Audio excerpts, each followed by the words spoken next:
Buenos días, quiero dar la bienvenida a la clase de procesos cognitivos, memoria versus atención. Hoy les habla su compañero Diego Armando Murcia Flores y quiero presentarles a Diego. Diego tiene una expresión de asombro, sorprendido. Esto es un ejemplo diverso de los conceptos de atención y memoria. Atención la que nos permite captar la información, mientras que la memoria ayuda al cerebro a darle sentido. Vamos a conocer también un concepto de memoria por Viramonte. Se entiende por memoria la capacidad de retener, evocar información de naturaleza perceptual o conceptual. La memoria tiene tres funciones básicas dentro del proceso cognitivo y son la codificación, el almacenamiento y la recuperación. Dentro de la codificación, podemos decir que es la transformación de los estímulos en una representación mental, ya sea acústica, visual y semántica. Dentro del almacenamiento, decimos que consiste en retener los datos en la memoria para ser utilizados posteriormente. Y dentro de la recuperación, decimos que es la forma en que las personas acceden a la información almacenada en su memoria. También vamos a hablar sobre los tipos de memoria. Dentro de los tipos de memoria encontramos la memoria episódica. La memoria episódica se encarga de almacenar nuestros recuerdos personales y biográficos, basados en eventos específicos y todos los elementos que acompañan a esos recuerdos. Tenemos como un ejemplo la fecha de nacimientos de algún familiar o el día en que nos graduamos. También dentro de este tipo de memoria encontramos la memoria a corto plazo. La memoria a corto plazo es la que dura de segundos a minutos y se encarga principalmente de el presente, ayudándonos en el lenguaje y ubicación en el espacio. También encontramos la memoria a largo plazo. Este tipo de memoria dura de minutos a años y se puede subdividir funcionalmente en otros dos tipos de memoria, la memoria no declarativa y la memoria declarativa. Dentro de la memoria no declarativa se refiere a todos los ensayos y repeticiones que llevamos a cabo en nuestro vivir, en nuestro diario vivir. Un ejemplo muy común es bañarnos todos los días o ingerir nuestros propios alimentos. Dentro de la memoria declarativa se refiere a toda la información que podemos verbalizar. Esto a su vez se puede dividir en memoria semántica, que se refiere a toda la información de tipo general que vamos adquiriendo a lo largo de nuestros años, ya sea en el ámbito educativo o en nuestro ambiente cultural, implicando el significado de las palabras. Vamos a conocer también un concepto de atención. Además de ser un proceso cognitivo que nos permite guiar los estímulos más relevantes y procesarlos con el fin de dar respuesta en consecuencia, la atención es un mecanismo central de capacidad limitada cuya función primordial es controlar y orientar la actividad consciente del organismo conforme a un objetivo determinado. Vamos a conocer también los tipos de atención. Dentro de los tipos de atención tenemos la atención focalizada. Se refiere a la capacidad de centrar nuestra atención en algún estímulo. Como también tenemos la atención sostenida. Esta se trata de la capacidad de atender a un estímulo o actividad durante un largo periodo de tiempo. Igualmente, también vamos a dar a conocer la atención selectiva. Es la capacidad de atender a un estímulo o actividad en concreto en presencia de otros estímulos distractores. También tenemos la atención alternante. La atención alternante es la que consiste en la capacidad de cambiar un foco atencional entre dos o más estímulos. Y por último encontramos la atención dividida. Se puede definir como la capacidad que tiene nuestro cerebro para atender diferentes estímulos o actividades al mismo tiempo. Vamos a conocer las funciones de la atención. Dentro de ellas tenemos evitar y controlar. La atención filtra la información que entra con el fin de evitar la sobrecarga mental. La atención controla y orienta la acción consciente de un sujeto a un objetivo determinado. Ante la realización de dos tareas el rendimiento disminuye, porque la atención prioriza la realización de una. Dentro de la estructura del cerebro con los procesos de cognición social, encontramos al sistema límbico, que me parece muy importante resaltarlo porque es donde nos ayuda a expresar las memorias emocionales.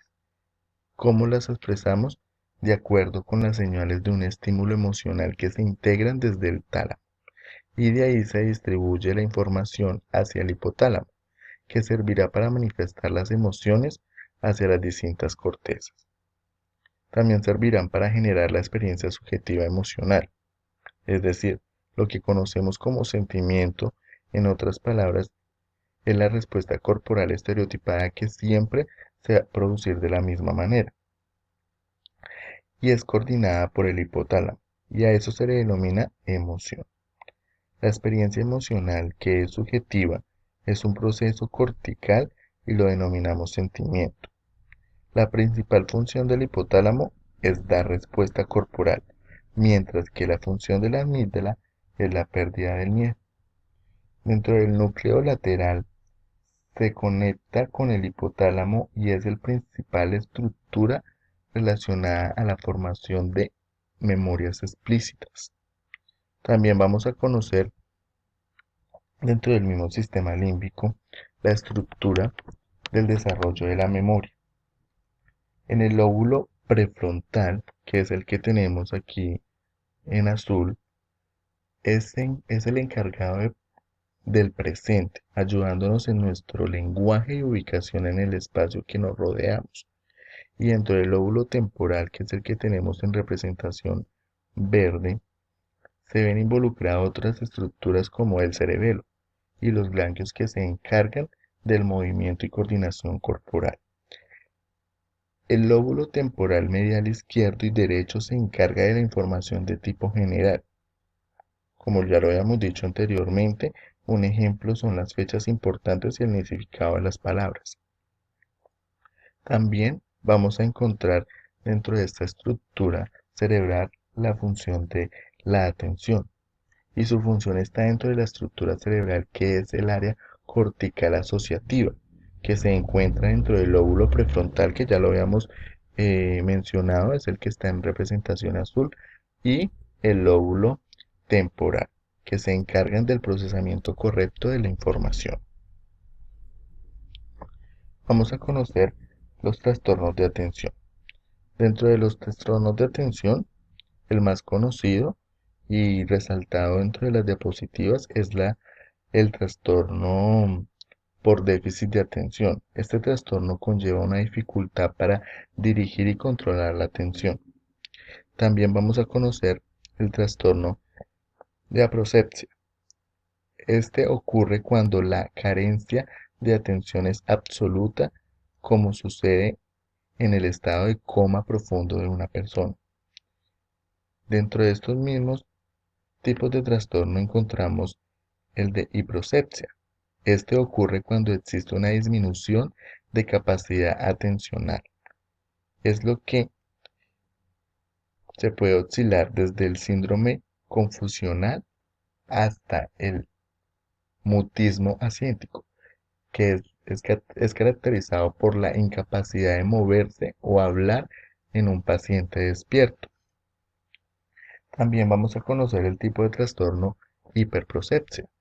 Este ocurre por la excesiva actividad atencional, como en los casos de trastornos delirantes, cuando una persona se siente eh, perseguida, ¿sí? Cuando está como en persecución, entonces empieza a delirar. Entonces este tipo de hiprocepsia, de trastorno, es enfocado hacia ellos. También existe el trastorno paraprocepsia. Este ocurre cuando existen fluctuaciones intensas de la atención, como se puede observar en la fase maníaca del trastorno bipolar en algunas personas. También tenemos cómo explicar los trastornos de la memoria. Dentro de los trastornos de la memoria tenemos la alomnepsia. Es es un desorden en la memoria que implica distracciones en los recuerdos de una situación pasada. También tenemos dentro de este tipo de trastornos el síndrome Wernicke, que Este síndrome aparece cuando las personas consumen alcohol eh, prolongadamente. Se ven afectadas las partes cognitivas, desorientación de espacios y temporal, como también la confabulación, mezcla de recuerdos falsos y verdaderos. También tenemos dentro de estos tipos de trastornos de memoria el, la pseudoamnesia, que ocurre cuando las personas tienen la sensación de que han perdido la memoria, pero objetivamente no hay tal pérdida de memoria. Esto es un ejemplo que son las amnesias sensoriales. De hecho, no se reconoce algo que se ve, se toca o se huele. También explicaremos el trastorno de la amnesia. Es la pérdida parcial o completa de la memoria. Déficit del funcionamiento de la memoria durante el cual la persona es incapaz de conservar o recuperar información almacenada con anterioridad. Y por último, vamos a explicar el trastorno del Alzheimer. El trastorno del Alzheimer es denominado como la demencia senil de tipo Alzheimer. Es una enfermedad neurodegenerativa que se manifiesta como deterioro cognitivo y trastornos conductuales. Hemos terminado por hoy la exposición de los procesos cognitivos versus memoria y atención. Espero que les haya gustado y que haya sido de gran conocimiento para ustedes. Eh, yo me despido y pues que tengan una feliz día. Gracias.